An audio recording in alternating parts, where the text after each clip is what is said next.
பேரன்பு கொண்ட சொந்தங்கள் யாவருக்கும் வணக்கம்.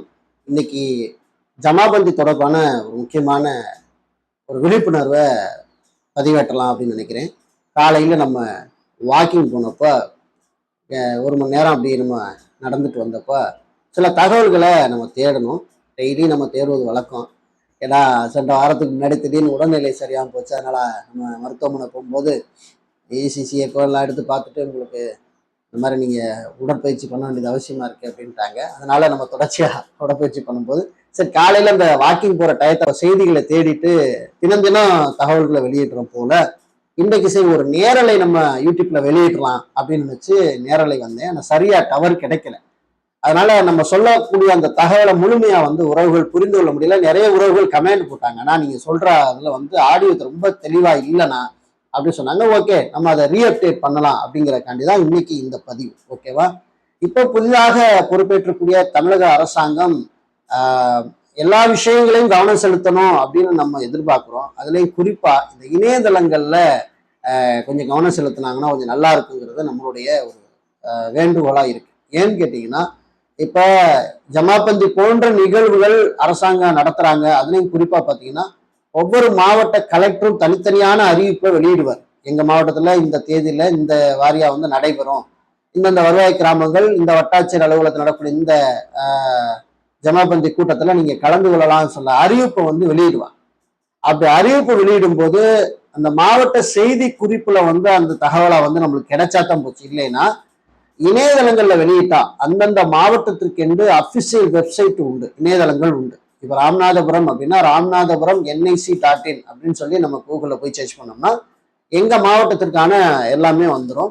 குறிப்பா பாத்தீங்கன்னா எங்க மாவட்டத்துல யார் இப்ப கலெக்டரா இருக்கிறா, எந்தெந்த துறை இயங்கிக்கிட்டு இருக்கு, எவ்வளவு மக்கள் தொகை, எல்லா டீட்டெயிலுமே பார்த்துட முடியும். ஃபார் எக்ஸாம்பிள் நான் உங்களுக்கு ஒரு மாதிரியாவே நான் அதை சொல்லி காட்டினா தேவையில்லைன்னு நினைக்கிறேன். ஓகேவா? இப்ப நம்ம கூகுள் போனதுக்கு அப்புறம் இப்ப மதுரை எடுத்துக்கலாமா?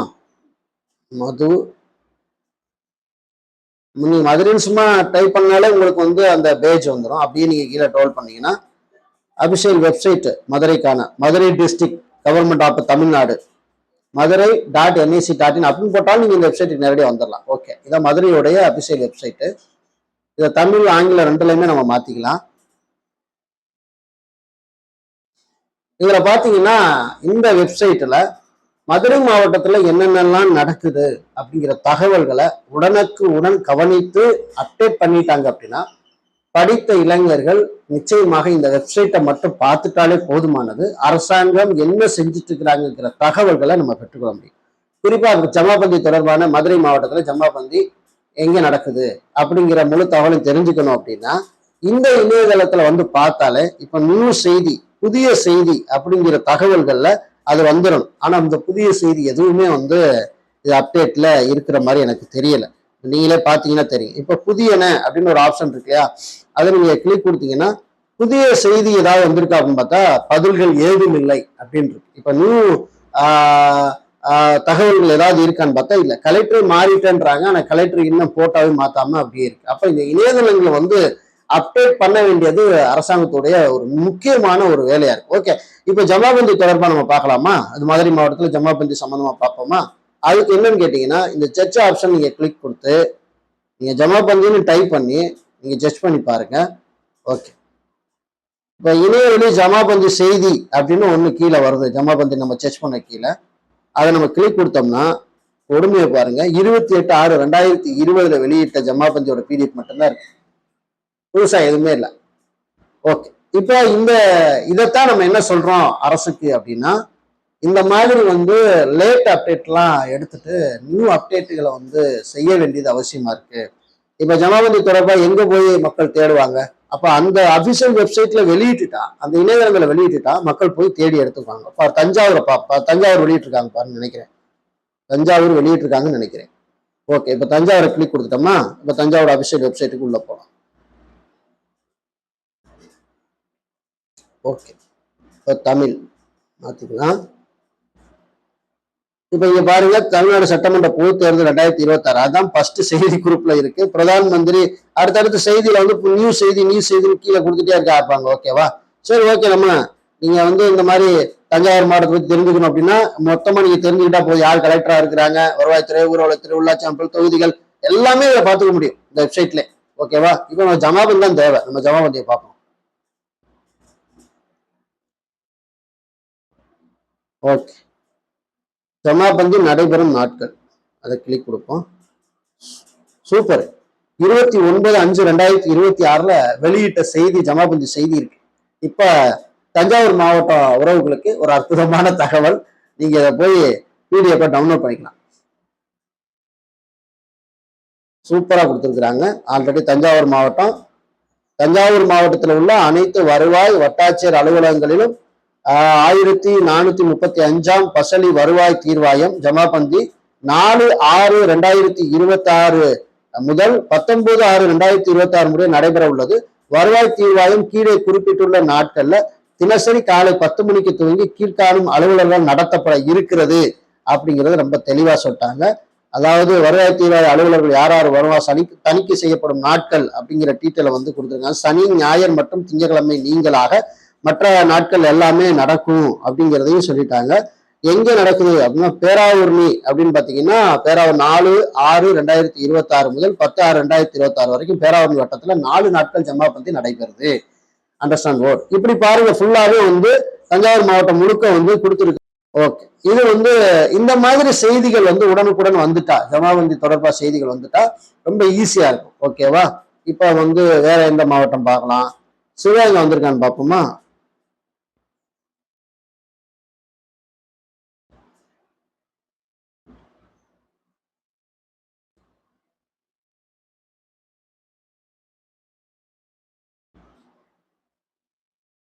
சர்ச் பண்ணி பார்ப்போம். இதுல ஜமாபந்தின்னு போட்டா ஜமாபந்தி தகவல் எதுவுமே வரல. ஆல்ரெடி ஏதோ மாவட்ட ஆட்சியர் அலுவலகம் குறித்தான தகவலை கொடுத்துருக்காங்க. இதெல்லாம் எப்படி தகவல் தெரிஞ்சுக்கிறது? ஓகே, இப்ப எங்க மாவட்டத்தை பார்ப்போம். ராமநாதபுரம்.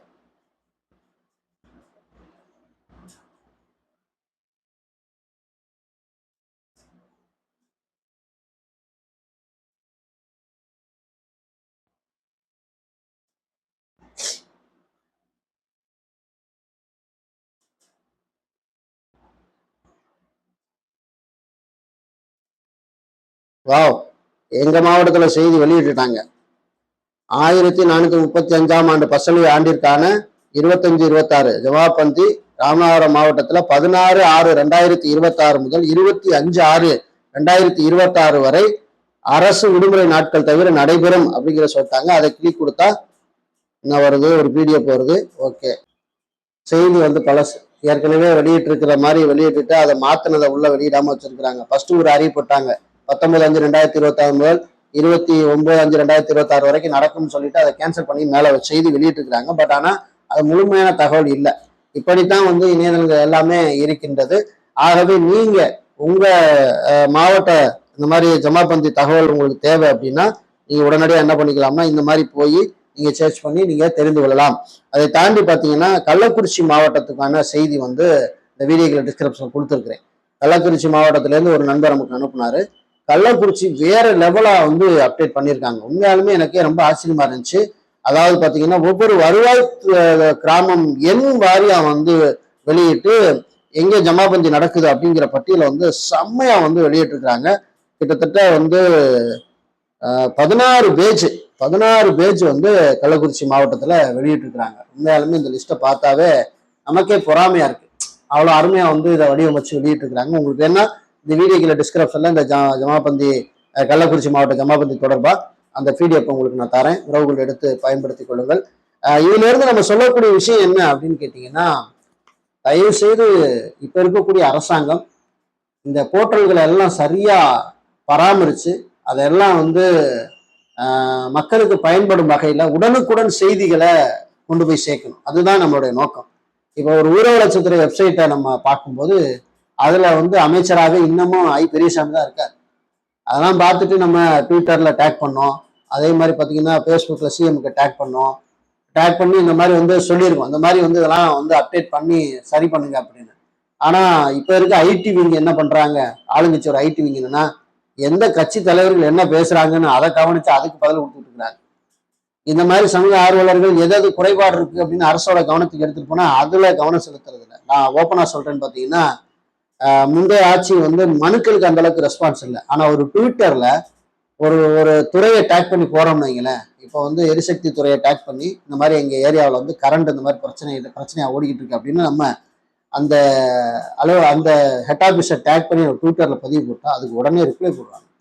ஐ வில் செக், இல்லை உடனடியாக நாங்கள் அதை பார்க்க சொல்றோம். இந்த மாதிரி ரிப்ளைனாச்சும் உடனே வரும். ஆனா இது வரைக்கும் ட்விட்டரை தொடர்ந்து 3 நாள் பதிவு போட்டேன். Not response. இப்போ இருக்க அரசாங்கம் அந்த ஐடி என்ன பண்றாங்கன்னு தெரியல. சரி, அதையாவது பார்த்து ஓகே நாங்கள் ஐ வில் செக், ஏதாவது நாங்கள் பண்றோம் அப்படிங்கிற தகவலாவது தரலாம்ல. அப்ப அவங்களோட கவனம் எல்லாம் வந்து புதிய ஆட்சி தான், அதனால நம்ம குறை சொல்றதுக்காண்டி நான் அதை சொல்லலை.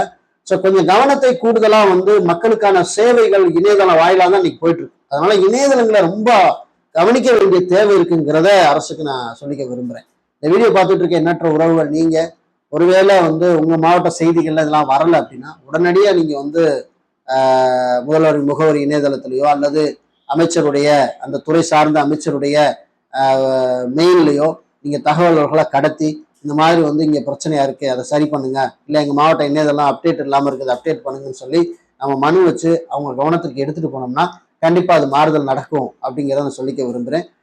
மாற்றம் என்பது ஒரு நபர் செய்வது அல்ல, ஒட்டுமொத்த நபர்களும் சேர்ந்து செய்தாதான் அது நடக்கும் அப்படிங்கிறத நான் உங்களுக்கு சொல்லிக்க விரும்புறேன். ஆகவே வந்து ஜமாபந்தியை நீங்க எல்லாருமே பயன்படுத்திக்கிறீங்க. அப்படி ஜமாபந்தி தொடர்பான தகவல்கள் உங்க மாவட்ட இணையதளங்கள்ல இல்லை அப்படின்னா நீங்க உங்க ஏரியாவில் இருக்கிற வில்லேஜ் அட்மினிஸ்ட்ரேட்டிவ் ஆஃபீஸர் அல்லது வந்து கிராம உதவியாளர் இவங்க 2 பேரை தொடர்பு கொண்டீங்கன்னா உங்க ஏரியாவில் ஜமாபந்தி எப்போ நடக்குது அப்படிங்கிறத அவங்களுக்கு கண்டிப்பா தெரிஞ்சிடும். அவங்களுக்கு அறிவிப்பு கொடுத்துருப்பாங்க. உங்களுக்கு அதுமான தகவல்களை உடனே தந்துருவாங்க. நீங்க ஜமாபந்தியில போய் என்னென்ன விஷயத்துக்கு மனு கொடுக்கலாம், ஜமாபந்தினா என்ன அப்படிங்கிறத நம்ம ஏற்கனவே நிறைய வீடியோ வெளியிட்டு இருக்கோம். உங்களுக்கு வேணும்னா ஜமாபந்தி தொடர்பான 2-3 வீடியோ, இந்த வீடியோ கீழே டிஸ்கிரிப்ஷன் லிங்க் தரேன், அதை பாருங்க. பார்த்து நீங்களும் வந்து பயன்பெற்றுக் கொள்ளுங்கள். நீங்க மனு கொடுத்து உங்களோட தேவைகளை பூர்த்தி செய்து கொள்ளுங்கள் அப்படிங்கிற நல்ல தகவலை உங்களுக்கு இந்த வீடியோல சொல்லிக்க விரும்புறேன். மீண்டும் நல்லதோடு உங்களை அடுத்த வீடியோல சந்திக்கிறேன். நன்றி, வணக்கம்.